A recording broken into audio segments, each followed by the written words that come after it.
అసలు ఎంత మోసపోతున్నారో తెలుసా మీరు? ఆ పథకాల డబ్బులు ఎవరివి? మీవి. ప్రాజెక్టుల డబ్బులు అవి మీవే. ఈ బాధలన్నీ ఎవరివి? మీవే. పెన్షన్ల డబ్బులు అవి మీవే. మీ డబ్బులే మీకు ఇస్తున్నారు. బటన్ నొక్కడం వస్తే చాలా పరిపాలించేయవచ్చా? ఏంటి ఒక్కడూ రియాక్ట్ అవ్వట్లేదు? అదే ఓటు మాకేస్తే మీకు మాకు ఆగరా, చెప్తున్నాగా మీకు. ఏమ్మా, ఏం చెప్పాలో తెలియట్లేదా? రారా రా. ఏంటిది? చంప మీద పచ్చబొట్టు గాని వేపించుకున్నావా? ఇక్కడ ఎవడన్నా పచ్చబొట్టు పొడిపించుకుంటాడా అన్న? పచ్చపాటిని ఎత్తుతుంటే పిచ్చి కొట్టుడు కొడుతున్నారన్నా. అన్నా నువ్వైనా చూసి జాగ్రత్తగా మాట్లాడన్నా. అబద్ధాలు చెప్పావంటే నీకు పచ్చబొట్టేస్తారు. మీలో మీరు మాట్లాడుకోవడానికి మీటింగ్ ఎందుకురా? ఏమిస్తావో చెప్పు ముందు. ఆగాగు, ఇప్పుడు చూడు నా తడక. మీకేం సమస్యలున్నాయో చెప్పండి, అవి తీర్చేస్తా. మాకేం లేవు. ఏదో ఒకటి ఉంటుందిగా. అన్న అన్ని ఇచ్చాడు. బడి డిజిటల్ స్కూల్. మరి పెన్షన్ డైరెక్ట్గా ఇంటికే, మీకులా కాదు. ఇంకా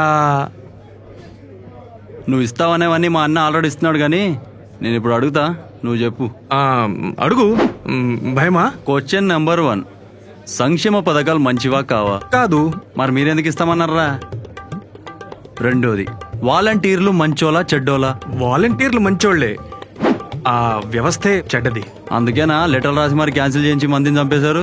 మేం చేయలేదు అవి. మాకు తెలుసులేరా. సరే, వాలంటీర్లే తప్పైతే మరి మీ వాడు ఎందుకు రా ఉద్యోగాల జీతాలు పెంచుతున్నాడు? వీడేంట్రా ఇలా తగులుకున్నాడు? చెప్పలేవా? ఇంకోటి అడగనా? నువ్వు ఉండరా, నేను అడుగుతాను. పాపం అతను భయపడుతున్నాడు. చా, నాకేం భయం లేదు, ఎవరైనా అడగొచ్చు. అబ్బా సరే సార్, ఇప్పుడు భ్రమరావతిలో ల్యాండ్లు మీ వాళ్ళకి ఎందుకు అమ్ముకున్నారు? మా అన్న చెప్తే ఎందుకు ఉడుక్కుంటున్నారు? మేమేం అమ్ముకోలేదు. పోనీ పత్రాలు తెప్పించి చూద్దామా? ఎవడంత రియల్ ఎస్టేట్ స్కామ్ చేసాడో తెలిసిపోద్ది. వద్దులే.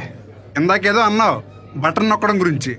ముసల్ది కూడా నొక్కుతుంది బటన్, మరి సీఎం ఎందుకు? ఓహో, అదేమైనా ఫోన్ బటన్ అనుకుంటున్నావా? ఎవడ పడితే నొక్కడానికి. సరే, మీ అన్న డీబీటీ స్కీముల కింద పెట్టిన పెద్ద సైంటిస్ట్ కదా, మరి నువ్వు అదే బటన్ నొక్కలేదే? అంటే చెప్పలేవు, మాకు తెలుసు. అదేదో బటన్ నొక్కడం కాదు, మా బతుకులు బాగు చేయడానికి, మా పిల్లలు చదువుకోవడానికి, మా ముసలు మందులు కొనుక్కోవడానికి నొక్కే బటన్ రాదు. ఆ బటన్ నొక్కాలంటే జనాల్ని పట్టించుకుందాం, వాళ్ళకి ఏదైనా చేద్దామనే ఆలోచన ఉండాలి, మంచి మనసు ఉండాలి. అవేమి మీకు తెలీదు, చేసే చిత్తశుద్ధి లేదు. ఇది కాదు, ఇంకేమైనా అడుగు. సరే కాని, పొత్తుల పేరిట ఆ పార్టీని ఒంగోబెట్టారు కదా, ఎందుకు? ఓహో, ఆళ్ల కొలుపులు ఎక్కడ ఎదిగిపోతారేమోనని భయమా? దగ్గర చేర్చుకొని ఆదరించాం. బా శబాస్ సార్, మీకే దిక్కు లేదు, జనం రారు, వాళ్ళని పక్కన పెట్టుకుని వాళ్ళ ఓట్లు కూడా గుర్తించుకుందామనే కదా. సరే సార్, ఇంకొక క్వశ్చన్ అడుగుతాను. ఈ ring road scam, skill scam ఉన్నాయి కదా, అవి నిజంగా చేశారంటారా? చేయలే. మరి సాక్ష్యాలు? అవి అబద్ధాలు. మీ హామీలాగా. అదేం లేదు. ఊరుకోవయ్యా, చెప్పేది ఎప్పుడు చేయరు, చేసే వాళ్ళని చూసి ఓరవలేరు. ఒంటరిగా పోటీ చేసే దమ్ము లేదు, జనాలకి మంచి చేసే ఉద్దేశం లేదు. ఇందాకేదో అన్నావు, మా డబ్బులా? అవును, అవి మా డబ్బులే. మరి మీరెందుకు ఇవ్వలేదు? మా బతుకులు ఎందుకు బాగా చేయలేదు? రే, మన డబ్బులు ఆలు తినొచ్చురా, మనం తినకూడదు. ఏంట్రా మీరు ఊరుకుంటూ ఉంటే? అయ్యో సారీ దొరా, మీ బొక్కలు మీకు చూపిస్తే మీకు నచ్చట్లేదా? సరే, ఆఖరి క్వశ్చన్, ప్రజలకు మంచి చేసేవాడిని ఏమంటారు? నాయకుడు అంటారు. ప్రజల ఆస్తులు తీసుకొని ఇష్టం వచ్చినట్లు అమ్ముకునేవాడిని మోసగాడంటారు. ఇప్పుడు మా ఆరోగ్యం కోసం, మా చదువుల కోసం, మా బ్రతుకులు బాగుపడడం కోసం, మా సుఖం కోసం ఇన్ని పథకాలు పెట్టిన మా జగనన్న మంచోడా, లేదా స్కాములు అని చెప్పి ప్రజల డబ్బులు మింగి అబద్ధాలు చెప్పి మీ బాబు మంచోడా? అదేం లేదు, అబద్ధాలు చెప్పినా మావాడే.